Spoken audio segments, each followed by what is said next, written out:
ஒருத்தர் அனாதையாக்கணும்னு நீங்க முடிவு பண்ணிட்டீங்கன்னு வைங்க, இவனை நம்ம அனாதையாக்கணும்டா அப்படின்னா அவன் சொந்த பந்தத்தை பூரா காலி பண்ணணும்னு அவசியமே இல்லை. அவர் மொபைல் போனை திருடிட்டு வந்துருங்க.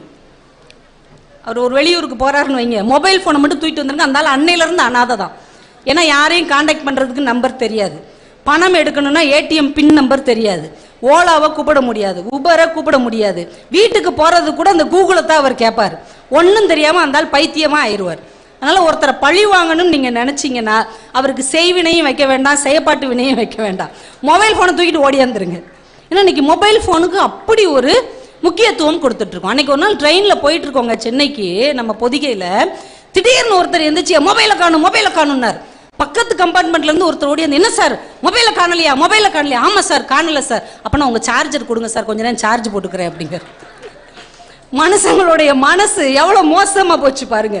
இன்னைக்கு மொபைலை மாத்தி கொண்டோம் என்றாலே நமக்குள்ளே இருக்கிற நம்பகத்தன்மை குறைந்து போய் விடுகிறது.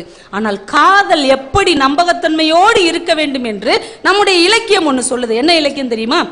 சிலப்பதிகாரம். ஐயோ சிலப்பதிகாரமான்னு ஓடக்கூடாது, சரியா? சிலப்பதிகாரம். மாதவி கோவலனுக்கு ஒரு கடிதம் எழுதுறாங்க. அவங்க கடிதம் எழுதி ஒருத்தட்ட கொடுத்து விடுறாங்க. இதை கோவலன்கிட்ட நான் கொடுத்தேன்னு கொடுத்துரு அப்படி. அவரு போற வழியில தேடி கண்டுபிடிச்சு கோவலனை நிப்பாட்டி, இந்தாங்க மாதவி உங்களுக்கு ஒரு கடிதம் கொடுத்துருக்குறாங்க. அதை அவர் அப்படியே பிரிச்சு படிக்கிறார்.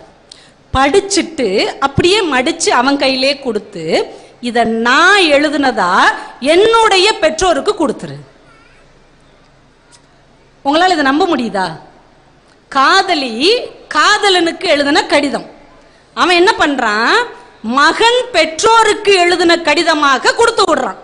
அப்ப அந்த கடிதம் எவ்வளவு நாகரீகமாக இருந்திருக்க வேண்டும். இதுக்கெல்லாம் எதிர்த்து மாட்டீங்களா?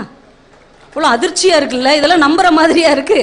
ஒரு காதலி காதலனுக்கு எழுதின கடிதத்தை சார் எந்த அடித்தல் திருத்தலும் பண்ணல. அவரு படிச்சுட்டு அப்படியே மடிச்சு இதை நான் எழுதுனேன்னு எங்க அம்மா அப்பாட்ட கொடுத்துரு அப்படின்ட்டார்.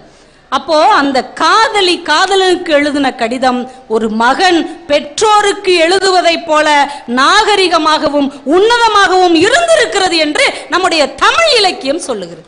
இதானங்க காதல். ஒருத்தர் எழுதின காதல் கடிதத்தை யார் வேணாலும் பார்க்கலாம்னா அதுதானே உன்னதமான ஒரு காதல். ஆனா நீங்க வச்சிருக்கிற மொபைல் போனை அவ பார்க்கவே முடியாதுன்னா அதுல என்ன உன்னதம் இருக்கிறது? இது சிலப்பதிகாரம் நமக்கு கற்றுக் கொடுக்கிறது.